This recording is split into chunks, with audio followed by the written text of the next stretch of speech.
Thank you.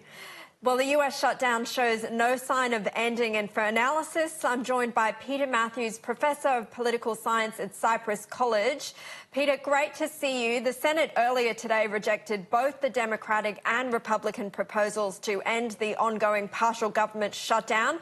Why did they fail? Can you believe it was the 34th day and both proposals failed because one of them, the Democratic proposal, did not include any money for the wall. And Trump's proposal, the Senate Republicans did include the money and the Democrats did not vote for it. It's just incredible that this country would allow these leaders, the political leaders, allow a quarter of the government to be shut down, 800,000 people who work for the federal government with no paychecks. And it's a tremendous disservice. Don't forget the Coast Guard workers are not getting paid. Coast Guard retirees are not going to get paid.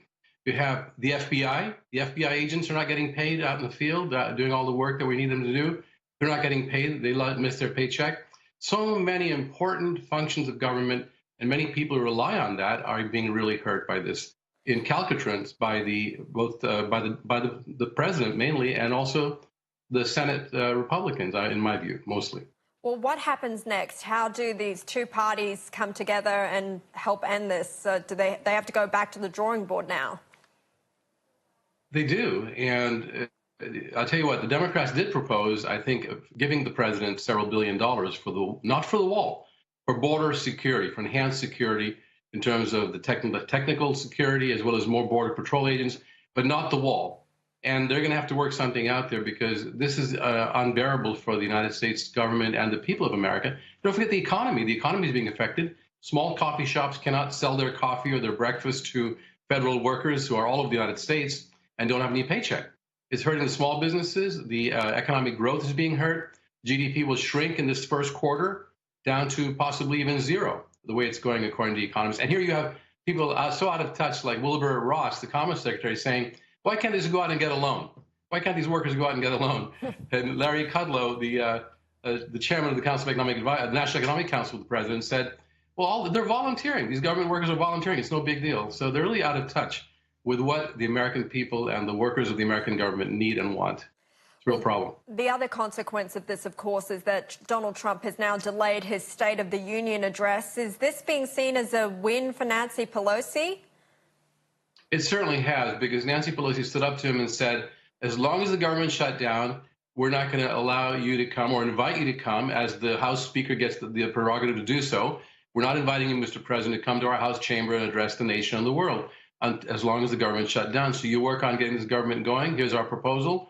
And she has every right to do that. The president can, of course, give his State of the Union address from anywhere he wants. He can give it from the White House, he can give it from somewhere else, from a restaurant if he'd like, because the Constitution allows him to do that. But the point is, he wants to give it in the place that's properly given in the House of Representatives, as it's always been given in the past. So it's a real problem for the president. He's lost popularity. His approval rating has gone down to 34% now. Amazing.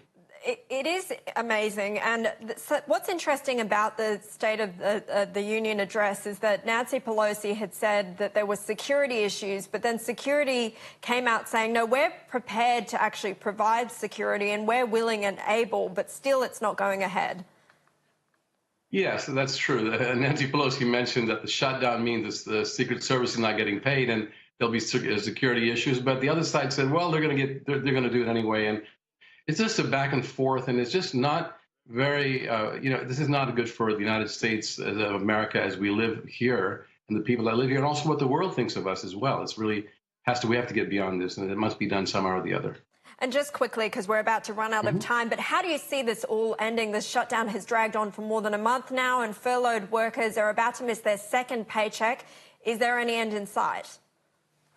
It's very difficult to predict right now, but I think in the end, it's very possible that the president will give in to some extent in order to get the temporary funding going at least, and then work on the negotiations, as the Democrats are demanding right now. He might as well do it now, because in the end, he might have to do it. And we'll have to just wait and see. We don't know which side is going to really win out on this at this point. All right, Peter Mathews, really appreciate your time. Thank you so much. My pleasure. Thank you. And now a check